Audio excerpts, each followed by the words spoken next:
le tata du démon. Tata du démon. Tata du démon. Tata du démon.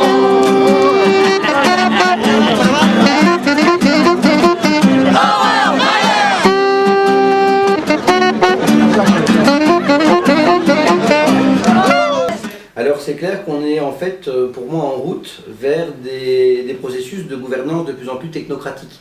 Ça veut dire concrètement qu'on pourra absolument élire qui on veut au niveau des élections nationales, ça n'aura plus aucune importance parce que tout sera cadenassé.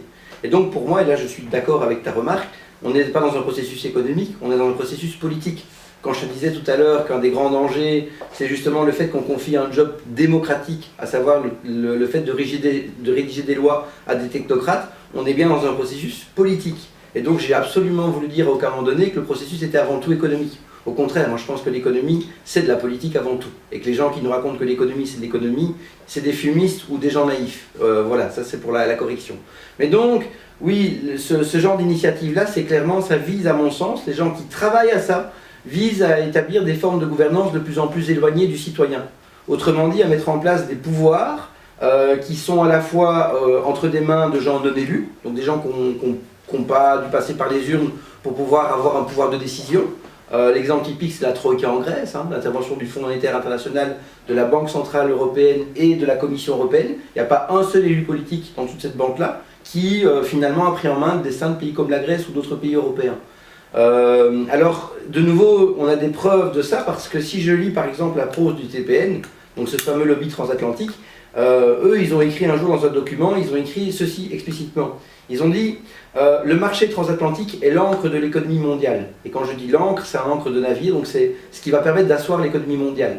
Je vais un peu expliciter. Aujourd'hui, on a une institution qui s'appelle l'OMC, l'Organisation mondiale du commerce, qui vise justement à globaliser l'économie et à faire en sorte que ce soit de plus en plus une foire aux bonnes affaires pour les multinationales.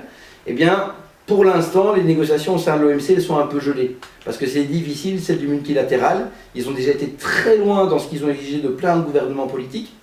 Et c'est difficile de déposséder encore davantage les peuples de leur pouvoir, parce qu'on a déjà été tellement loin que là, certains gouvernements rechignent. Et l'idée des multinationales européennes et américaines qui sont derrière le projet de marché transatlantique, c'est de se dire, si on arrive à trouver des normes législatives transatlantiques, vu le poids de l'Europe et des États-Unis dans le commerce mondial, alors on a de fortes chances que ces normes qu'on va adopter aujourd'hui, demain, on puisse les imposer à nos rivaux asiatiques. Donc là, du point de vue des sociétés européennes et américaines, il y a l'idée d'avoir un avantage parce qu'ils seront les premiers sur la balle.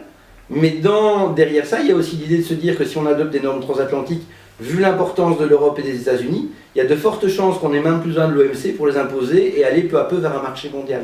Donc à la question, est-ce qu'aujourd'hui des multinationales rêvent d'avoir une sorte de marché mondial, donc avec tout un corpus de lois harmonisées pour faire permettre de circuler les investissements, les entreprises, donc les lieux de production, les capitaux, les marchandises, et de pouvoir mettre en concurrence tout ce qui reste local en termes de prise de décision? La réponse est oui. Et à côté de ça, quand je vois justement toute la réflexion des lobbies dont tu me parles, ce qu'on voit très clairement dans leur prose, c'est qu'au nom de la gouvernance, parce que c'est un mot qu'ils adorent ressortir, quand tu traduis un petit peu, que tu grattes sous le vernis, la gouvernance, ça consiste massivement à transférer le pouvoir à des entités de plus en plus éloignées du niveau local, pour aller vers des entités de petits décideurs, opaques, inconnus du grand public, qui n'ont pas de compte à rendre aux électeurs, et voilà, et qui sont finalement dans des logiques de réseaux sociaux très éloignées de nos réalités à nous.